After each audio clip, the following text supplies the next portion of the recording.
Ladies and gentlemen, boys and girls, welcome back to the Minecraft Dungeons 1 to 108 tutorial walkthrough series, where we go from brand new character to max level. Here we are at level 2 and power level 1. Let's go ahead and get started. Back in the camp here, gonna press M to pull up the map, and the first and only level we can access right now is Creeper Wood. Now, as a reminder, here's our regular power level and the recommended power for this difficulty on this difficulty slider. As we go up, of course, you see that the relative difficulty of the level appears. We're going to go ahead and do default 1 just for this one, just to see what the quote-unquote normal difficulty looks like. So let's go ahead and hit start mission. So before we begin, real quick, I just want to say there are two different types of playstyles when it comes to the tab map. I like to leave it up, but a lot of people don't like looking at all these jagged lines in the middle of the level. So what I'm going to do is I'm going to go ahead and leave it down and only pull it up when I need to find out which way to go, which way the objective is, or if I need it. But I'm going to start from stock being down. So let's start with a little bit of casual zombie genocide, and we now have a couple of consumables here I'd like to talk about. First, we have an apple, which gives us a little bit of regeneration, and TNT. Now, TNT, once you pick it up, you can pick up to 3 at the same time. TNT is basically an explosive, obviously, that you can throw. So let's go ahead and throw it over there. See how it creates a radius around it? And after a few seconds, it blows up, and everything in that radius gets a lot of damage done to it. I'm gonna go ahead and pick up this apple, even though I don't need the regeneration. You throw TNT by using the same button as shooting your bow. So you definitely want to be careful that you're not throwing the TNT and forgetting that you have it and then throwing it in like an area, a cramped area like this where you it's hard for you to get out of the blast radius because TNT hurts, man. Let's continue on here, taking care of these guys right here. I'm gonna use a little bit of my bow to take care of that armored zombie variant that we talked about earlier in the first episode. But here is another consumable called the Swiftness Potion. You can pick them up and briefly boost your movement speed. You can see for the next 20 seconds I'm a little bit faster. I'm gonna run a few circles around this zombie before ultimately ending its life. Continue along here, killing some of these guys using my fireworks arrow to take care of some of the groups there.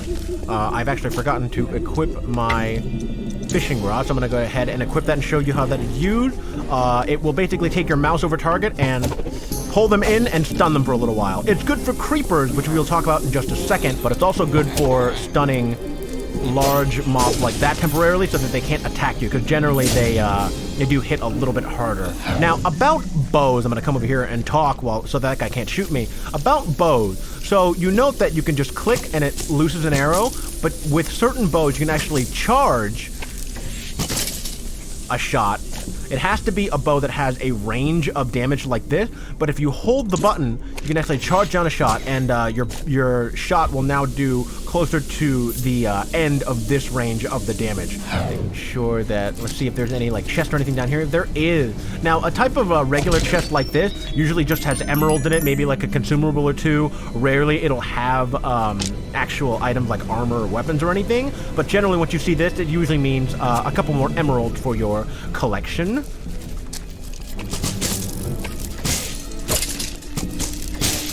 I have so many arrows sticking out of my head. This is ridiculous. Following the objective marker, giving these zombies a taste of my mind, and now we have seen our first creeper. Now, creepers will basically try and walk towards you relatively slowly, and once they get close enough, they'll start glowing, and then once they finish their ignition, they will blow up. If you are caught in that radius, you'll get quite a bit of damage done to you. So you always want to make sure that you are taking out those creepers at range, or I'll show you a little bit later how to quickly get out of range if you are too close and the creeper is immediately about to explode. Coming over here, killing these skeletons, or at least trying to kill these skeletons. There we go. Picking up another TNT. I'm going to go ahead and pop my health potion just to top myself off right there. Throw this TNT in there, and they are way beyond the radius. That's fine. Oh, actually, no, they're not. That's weird. It only showed that the radius was in here, but not a big deal. Angles. There we go. Oh, there's a lot over here. I'm going to go ahead and pop that fireworks arrow, take care of that huge group over there. Stop running away from me!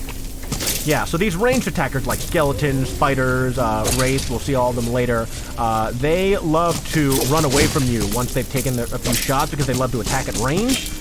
You can either chase them down, or you can fire your own arrows after them. The stun of the fishing rod is nice at very, very early levels, because you generally don't get a lot of stuff that's stunned, but the fishing rod there allows you to basically stop an enemy from attacking for a little while. And so you can use it on things like spiders, for instance, which I totally whiffed that one, because I was distracted by the level up. But spiders will basically try and web you down, as you can see they are doing to me right now. They'll web you down, and then they'll try and walk up to you and melee attack you, but if they haven't webbed you down, they're pretty much going to try to run from you each time like skeletons do. When you see the spider, you generally want to take them out first, because if you have spiders and also you have creepers or wraiths or anything that does any sort of area of effect damage, you do not want to be webbed down for that. So I'm going to go ahead and take out these spiders. There's a sound that I hear. Oh, there's a chest over here. So this is why it's good to have the tab map up, is because you can see chests where typically you wouldn't be able to see them, or in paths that you wouldn't really want to go down. I know that this path has a chest in it, so I'm going to be mousing over here, and it's hidden right there. Why Mojang thought that you could, someone would see that, I have no idea. But with the tab map up, we know that it's there. We're getting a new weapon, an arrow bundle, and a couple of emeralds, which is really nice. So we picked up a power level 4 bow that we can replace our power level 1 sword with. Not only does it do more damage on average, but it's also not slower. So this is just basically an all-around more powerful item. You notice here that last episode I actually enchanted the bow instead of the sword, and now the sword has the enchantment. That's because I accidentally recorded 2 episodes worth of content and then didn't actually hit the record button, so I had to go through the tutorial again, and we got different items this time because every item has different enchantment. But regardless, here's the point. We're going to go ahead and equip this by dragging it over to the melee section. And now our power level has gone up by 1 because this 4 is higher than 1, so the average has definitely been brought up. And now, what about this enchantment point? Are we just going to lose it? No. When we hit salvage on this item, we get a couple of emeralds back. We also get all of the enchantment points that we spent on it back. So, the enchantment points do not go to waste. We can take that enchantment point and put it into something here. Well, I'm going to go ahead and I'm going to say fire aspect, just because we're probably going to replace this soon, and it's not a bad enchantment, so we're going to say fire aspect. Hit upgrade on that one. Now we're doing an extra 4 damage a second for 3 seconds because we're setting the mobs on fire. And with this remaining enchantment point, I'm going to go ahead and enchant the bow with, let's say, bonus shot, which fires a second shot at a nearby enemy. The other one is super charge. Oh, charge shot deal more damage and have more pushback. Let's go ahead and do that one. Now we have 2 enchanted things. Let's move on. Now in this area over here, we have a bunch of spiders, which I'm going to go ahead and try and use the fireworks arrow to help me take care of. Trying to dodge the spider shot so I can talk about the loot pig. Stop running from me. There we go. All right, now, even more over here, as there is a bit of a den. Oh, now I'm stuck. See, this is a situation you do not want to be in, especially when a creeper is nearby, and because it just has free reign to walk up to you and explode in your face, and you do not want that. So, back over here, we saw that pig with a chest on its back. I like to call it a loot pig. I'm not sure if there's an official name for it. I don't even know how to get back up there. There we go. Every time you attack the pig, it drops just a bunch of emeralds, which is super cool. And once you kill it, it basically is like you open a chest. So you get some TNT, or you get some TNT, you get some armor, some items or whatever. So every time you see a loot pig, you definitely want to kill it for, well, loot. Let's go inside here. So you see on the tab map, there is this little icon basically saying, hey, attention, over here, there's a door. So go ahead and click on the door, and we have a supply chest on the inside, giving us some bread and some arrows, as well as some more of these pots that have emeralds in them. Nice little break right there. Let's see if we can throw this TNT into some spiders over there while dodging their webs. There we go. Perfect. Taking care of those at range. There's another consumable over there. We can take care of those spiders while we're waiting. Nothing in this little alcove over here. Gonna pick up this TNT. Take care of that guy, remembering that not to attack him with a bow, like was my first instinct, because that would have thrown the TNT into that corner, and then I would have had to run far, far away. Let's try that right there. And yeah, got 4 of them, not 5, but oh well, not a big deal. Coming back over here. Now, we see on the tab map, part of the reason why I love to leave the tab map up is we can see where all of the villagers are that we need to rescue. There's 5 of them, and we have 5 in the minimap here, marked by these yellow/orange rectangles or squares. So I'm gonna go ahead and chase them down right now, while freeing villager 1 over here. Cows and sheep are neutral enemies, like they are not enemies, but they're neutral mobs like they are in regular Minecraft, and they will sometimes drop emeralds, they'll drop consumables, so I just like to kill them anyway. Sorry, vegans. Oh, there's a beefy indicator right there that's taking some fire damage from our new enchant. Oh, they even drop an item. Oh, okay, so purple beam means, well, let me take care of this guy first. You see that, let's find the cause of the purple beam. I'm gonna pick up this rare sword. That right there is an enchanter.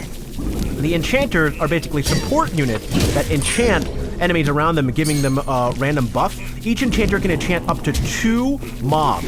And you see this one here has fast attack, and so does that one. So we definitely have to take out the enchanter, or at least these guys, before they get beefed up again by the enchanter. Because they took a significant chunk out of my health. So every time you see an enchanter, you definitely want to make that one of your first priorities.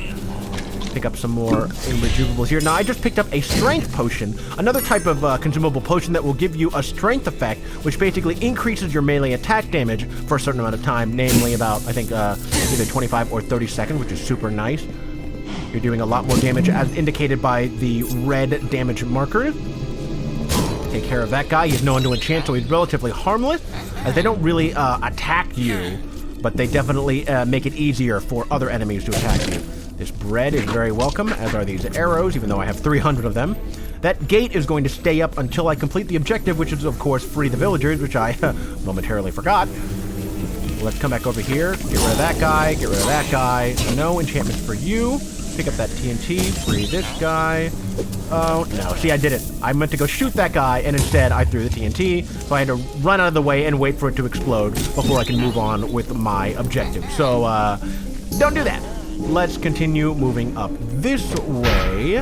You hear the sound of the gate coming down, which means you did everything you needed to. And, let's move on. So, right after I take out this group of zombies, I want to find a safe place to look at some of the new stuff that we picked up, because it's definitely going to be useful. Pick up that guy and then walk a little bit back over here to make sure that we are safe. We did pick up a level 6 sword, which definitely does do... Actually, I believe it does less damage than our axe while still attacking at the same speed. So we can go ahead and keep our axe, but we're going to keep this one, and I'll explain to you why once we reach the end of the level. This armor, though, the wolf armor, 20% weapon damage boost aura, and health potions to heal nearby allies, we're definitely going to put on because it gives us a little bit of extra health, 1 health, but higher level items will definitely give us more health. It's good to get this weapon damage boost aura, and we could pick up one of these enchants, or at least we would be able to if we had another level, which I think cooldown is definitely a very good one. Cooldown is one of the best enchantments in the game, depending on your playstyle, of course. But cooldown basically reduces the cooldown time of your artifacts, which means you can use your, well, artifacts more and more often. But for now, let's continue to move on. Pick up these emeralds here. Stockpiling as many as we can to buy stuff from the blacksmith later. The more enemies you kill, each one has a small chance to drop an item from the loot table of the level, which is why I like to, especially if I'm loot farming, I like to kill all the mobs that I can just to get more of a chance to get loot, or the most chance I can to get loot. Here is a shadow brew, which basically grants invisibility and boosts your next melee attack. If I click this, I get 10 seconds of a buff called shadow form, which basically means that I'm invisible. These enemies do not see me until the shadow form is up, and then my next attack does triple damage. You see, that did 129 on critical hit. So these creepers are approaching me right now, and once they start, I'm going to roll out of the way at the last second. If you can time it where you roll out of the way at the very last second from a creeper explosion, you can theoretically mitigate almost all of the damage possible from a creeper explosion. So Hear that triumphant trumpet noise? We are at the end of the level. Before I click on that door, I want to talk about what you do before the end of every single level. This is imperative if you want to increase your power level to as high as you can, as quickly as possible. You want to make sure that before you click on this door right there, that this number is as high as you can get with all of the items that you picked up in the level. Now, we've only really picked up one, so I don't think this will really go up if we replace the sword with the axe. Oh, it does. It went up by 3. The reason why we do this, even if it's with items that we don't want to use, is because when we click on that door, we're going back to camp. And camp is then being loaded. The blacksmith and later the wandering trader, once we unlock that person, will be selling you items based on this power level once you load the camp. Once you take off the items, whatever, when you're in the camp, no big deal. But the higher you can get this number before you load into camp, the better. And we don't really have anything at all, so we're good here. And we click on this door, and victory. These villages are free from the clasp of the illagers, all thanks to you. We get our lovely level complete screen with all the statistics from the level. Let's go ahead and pick up our obsidian chest, which will give us an artifact. Boom! The Death Cap Mushroom. See, the Death Cap Mushroom is awesome. Let me go ahead and equip that. You'll see this yellow little bookmark in the corner here to say, hey, this is a new item, look at me. Once you click it, it goes away. I'm gonna go ahead and either right-click this or drag this here, but I'm gonna right-click it and it fills an automatic open slot. The Death Cap Mushroom basically increases your attack and movement speed for however long it says here, 8.2 seconds. So, if you watch here with my sword, I'm attacking. That's like the general cadence. Slash, slash, slash, slash. But if I activate my Death Cap Mushroom by hitting 3, look at how much faster I am attacking. And also, I'm moving also a little bit faster. You can see for how long in the corner up there. And then when the effect disappears, I'm back to attacking in my regular slow cadence. This is actually one of my favorite artifacts to use, but of course it depends on your playstyle and the build that you want to use. But for now, I'm going to go ahead and leave that there while that slowly recharges. And now we have our blacksmith. Here is our lobby chest, which sometimes appears when you're in the beginning stages of the level. It's a chest with 50 emeralds in it. Awesome. Now we have 174. We come over here, we click on the blacksmith. He will give us a random piece of gear appropriate for your level for 80 emerald. This is important because we've just made sure that our level before we loaded camp is as high as possible. So we've made sure that this blacksmith is giving us the best possible gear that we can kind of finesse from him. So let's go ahead and see if we can get anything good. Sickles at 1, not great. Crossbow at 1, also not great, and I believe we are out of emerald. Let's see. All these are power level 1, and we will definitely be moving past those, especially super quickly, especially now that we have 4 and 6. Let's go ahead and salvage these for a couple of emeralds back. We actually only have the one bow, and they're both power level 1. So we have supercharge on this one, and we have ricochet and bonus shot. Firing a shot also fires a second shot at a nearby enemy. The second shot has reduced damage. It's not that great considering it's only 10% damage per shot. And ricochet sometimes ricochets off mob. So with a bow, or a longbow or anything like that, with a range of damage, you can pull it back to basically supercharge, to charge the shot, if you will. Crossbow has no such thing. Every shot you do, no matter if you hold it or not, will do 15 ranged damage. It's kind of nice for the simplicity of it, but also you wouldn't be able to get the larger range of damage that you get with, bows like this. So for now, I'm going to go ahead and salvage this one just to get some emeralds. Hopefully we can get up to... Oh, no, we're not even close. So that's where we are now. We have a max power level of 3.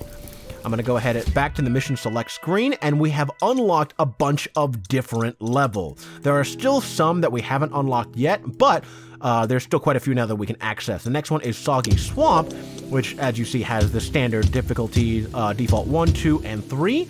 But if we get to Cacti Canyon, we see that difficulty 1, or default 1, is no longer available because these are considered quote-unquote harder levels. So as we go on, you'll see some of these getting locked because you can't have it that easy, because that's just how hard the general difficulty of the level is. So our next level, Soggy Swamp, has difficulty default 1 and default 2. Our current power level is 3, and we are, this might be a little easy for us, so we can go ahead and increase the level to 2.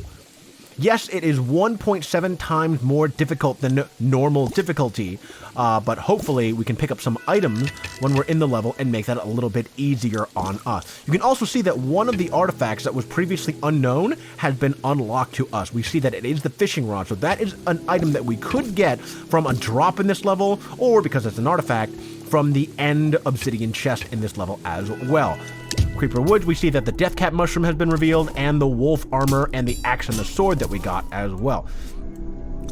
That's all the time that we have for this episode. Next episode, we're going to be talking about Soggy Swamp and moving on and hopefully doing a couple more levels in each episode. But until then, thank you so very much for watching. Remember that we stream on Twitch 3 to 4 days a week, so if you have any questions whatsoever, you can definitely pop by the live stream, suggest a game to play, and of course, ask those questions there.